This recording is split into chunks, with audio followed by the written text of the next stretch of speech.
Merci, Monsieur le Président, très honorable Président de l'Assemblée nationale.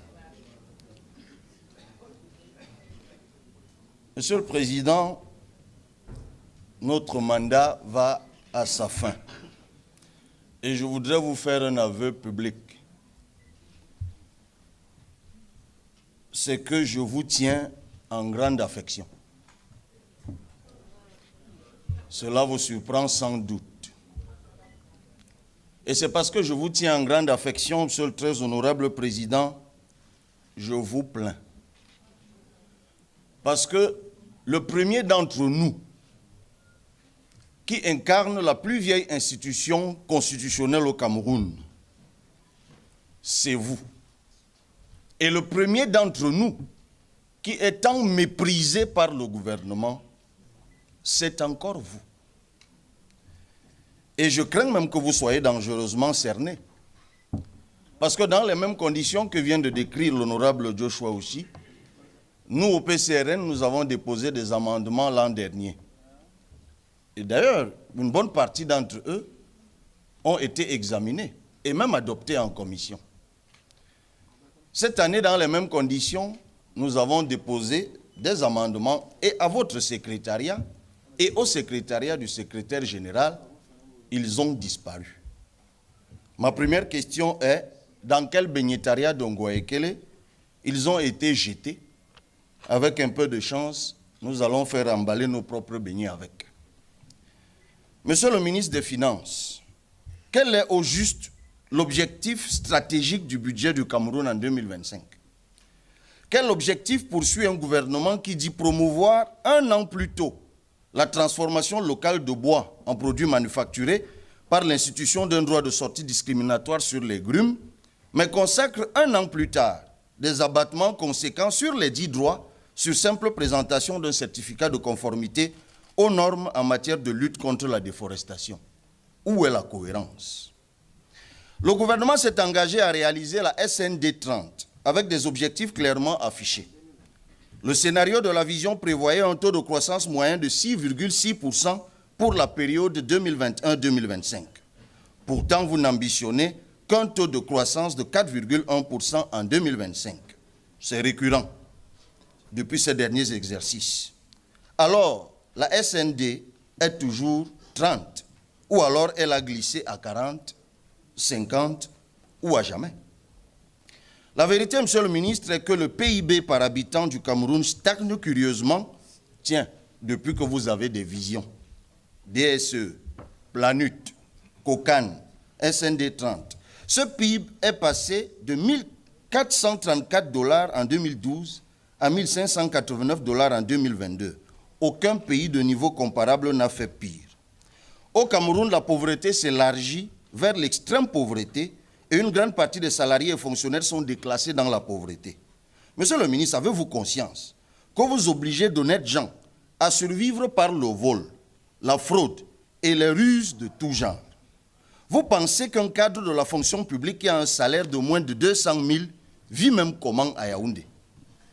À votre avis, un agent de maîtrise ou un ouvrier administratif vit même comment à Douala? Ce citoyen qui tire pourtant le diable par la queue, entend que 300 milliards sont impunément partis en fumée à la Sonara. Il cherche la construction du réseau de pipeline entre Limbe et Yaoundé via Douala, ainsi que le ressort du compte d'emploi prévisionnel de l'eurobond 2015 de 450 milliards de francs CFA. Oui, cet emprunt qui était rémunéré à un taux de 9,50% et que les Camerounais ont dû rembourser par un autre, l'eurobond de 2021. Ils cherchent les infrastructures de la canne qui sont englouties dans des tonnes de milliards. Les voleurs sont pourtant connus. Mais vous continuez à ponctionner le pouvoir d'achat des pauvres Camerounais pour continuer à enrichir les voleurs. Rappelons qu'entre-temps, l'article 66 de la Constitution sur la déclaration des biens des voleurs n'est pas appliqué. L'article 66 du Code général des impôts sur la taxation sur la base des signes extérieurs de richesse qu'affichent des voleurs n'est pas appliqué.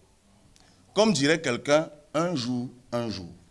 Monsieur le ministre, le budget de 2025, comme celui des 4 derniers exercices, ne sert ni les intérêts des entreprises, ni les intérêts des ménages camerounais. Pourquoi je le dis? Parce que vos politiques publiques ne concourent qu'au paiement des impôts.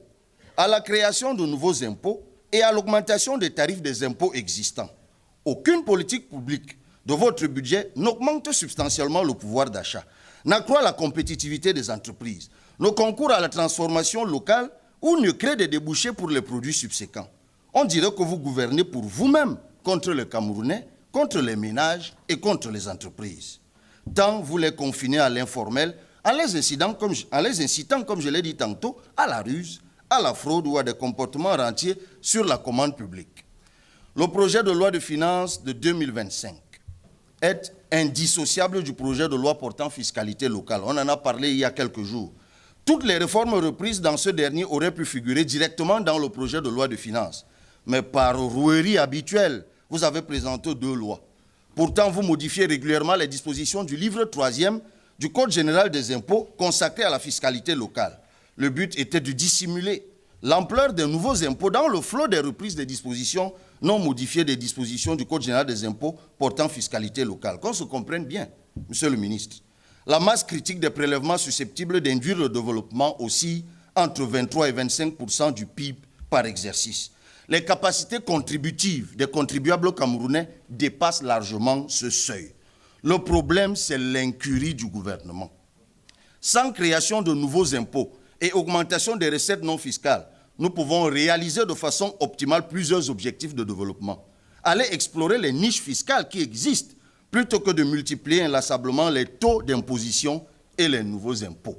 Dotez-vous d'une infrastructure informatique solide et intelligente dédiée à la dématérialisation des procédures fiscales, au suivi de la facturation électronique de toutes les opérations économiques, à la déclaration et au paiement de l'impôt. Tout le monde sait ce qui se passe ces jours-ci pour la déclaration des impôts.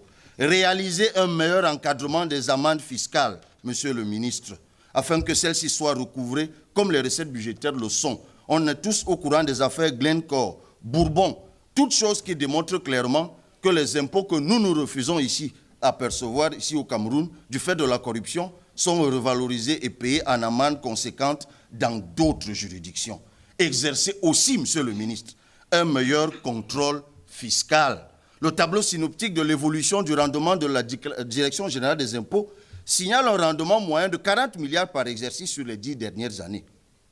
L'activité manque cruellement de personnel. Dématérialiser et contrôler véritablement, ça élargira l'assiette fiscale. Pour finir, je vous exhorte, Monsieur le ministre, à une taxation plus juste des revenus fonciers des particuliers, afin d'éviter qu'un taux confiscatoire ne vienne décourager les particuliers petits propriétaires.